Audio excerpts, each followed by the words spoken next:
As an instructor pilot in the Air Force today, you don't have the luxury of teaching a proven syllabus. UPT has never seen this much change, and that change brings confusion and uncertainty into a student pilot's experience. Never in the history of pilot training has an instructor pilot had as much of an obligation to provide clarity as right now. IFT, AMFS, XPW, T6 direct to FTU, FBF, the T1 divestment, the T7 bed down, and now IPT. Your students landed inside the circle of the most transformative period that UPT has ever seen. They are so unsure of what's about to happen, they don't even know what questions to ask. They get here ready to learn T6 boldface, and instead get sent to a civilian airfield. They'll be back, and you'll instruct. You'll teach them military aviation. You'll put wings on chests, and you'll send them off to the fight. It's all going to work out. But in the meantime, your students desperately need two things: clarity and guidance. So we're pairing you up with an IPT student to be the person that keeps them connected to the mission of military aviation training. You'll meet with them once a week, and your objective is to provide clarity and guidance. This training is designed to give you the tools to have both kinds of conversations. Simply put, clarity comes from coaching, guidance comes from mentorship. If you've ever coached or mentored someone before, you'll be able to draw on those experiences now. If you haven't, it's okay, we'll cover just basics here. I'll explain coaching, what it is, why it works, and give you some useful frameworks that you can use to structure your conversations.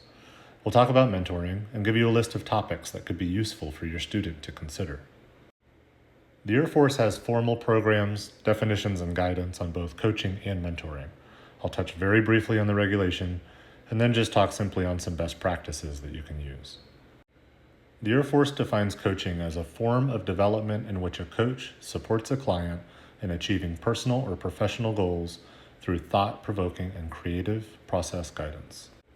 A mentor is defined as someone who uses their own experiences, authority, wisdom to advise a mentee who generally is in the same career field and demonstrates a desire for growth and enrichment, as well as a capacity and the potential for professional growth.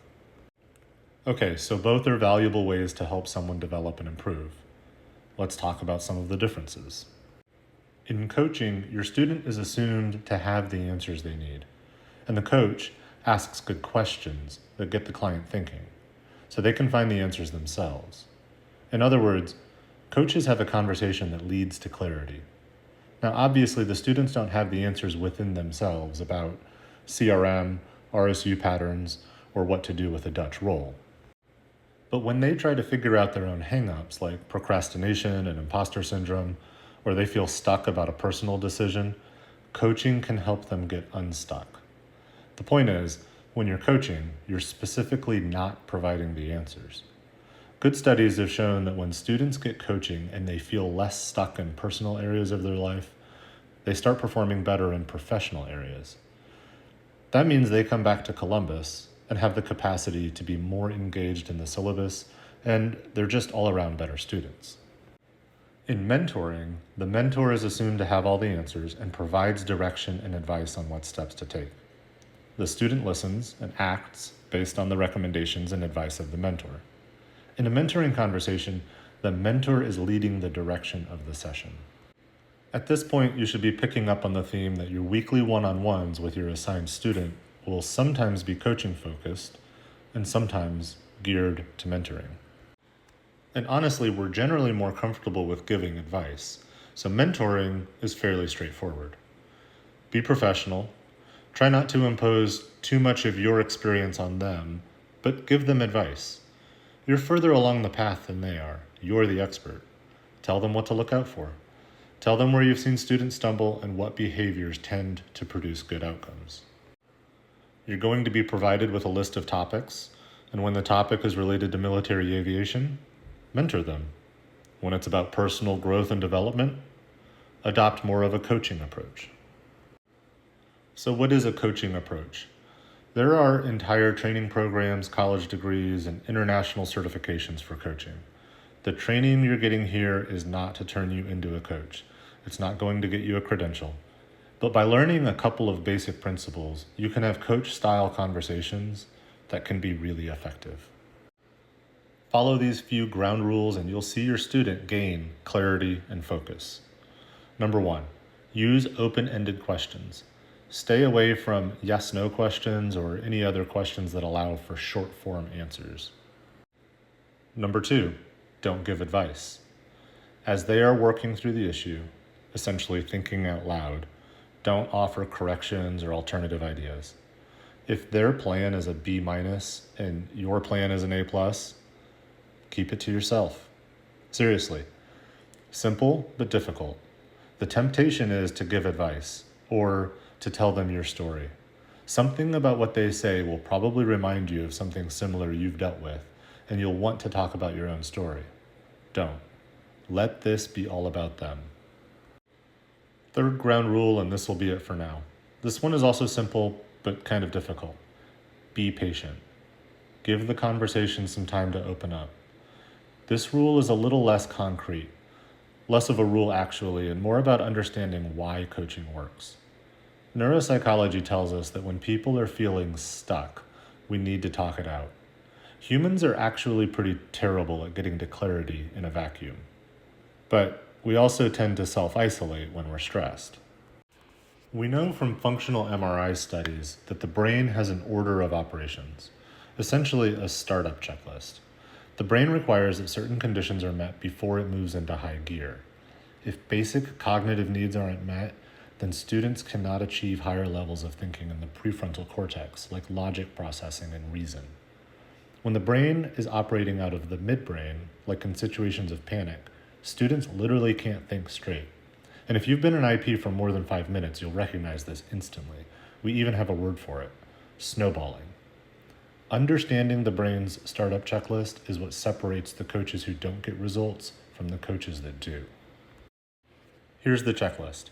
Every time we enter a new space or new conversation, our brains are asking 2 questions. 1, am I safe? Before we can get to higher level thinking, we have a primal need for safety that must be met.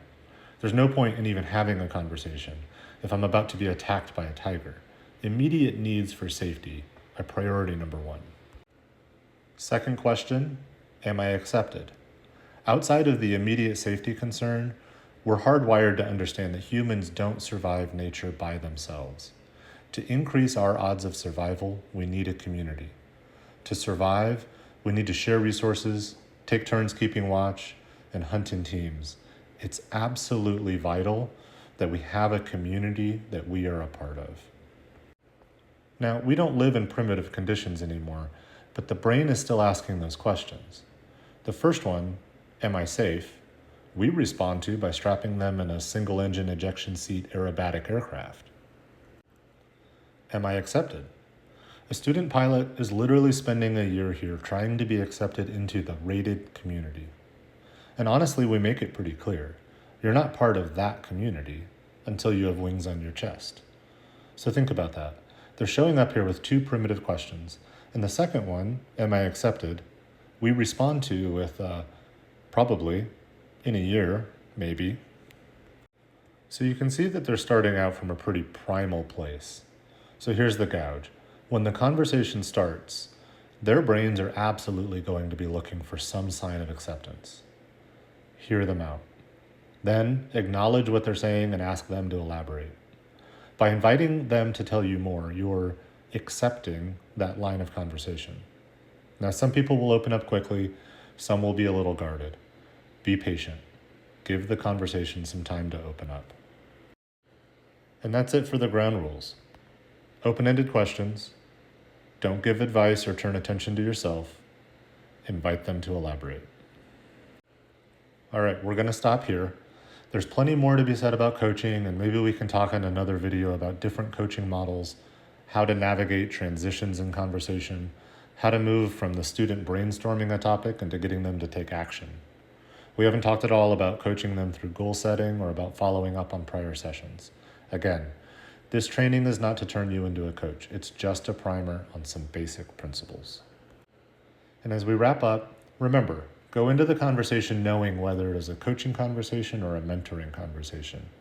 Then, approach it intentionally. The more disciplined you can be in keeping these conversation types separated, the more successful you'll be. And don't forget, the commander's intent is that you act as a coach, a mentor, and a censor. When they would benefit from coaching, use coaching principles. When they would benefit from mentoring, mentor them. When you realize they have a stressor that's big enough to distract them from the syllabus, tell the student to talk to the stews, and err on the side of encouraging them to talk to stews. When the stews IPs get essay on a situation at the tail end, they miss opportunities where they could have intervened earlier if they'd known. I hope this training is useful for you and adds value to the conversations you'll be having. UPT is going through massive changes. Provide clarity, provide guidance. Keep the students connected to this community, then get them back here with clear heads, and then teach them military aviation.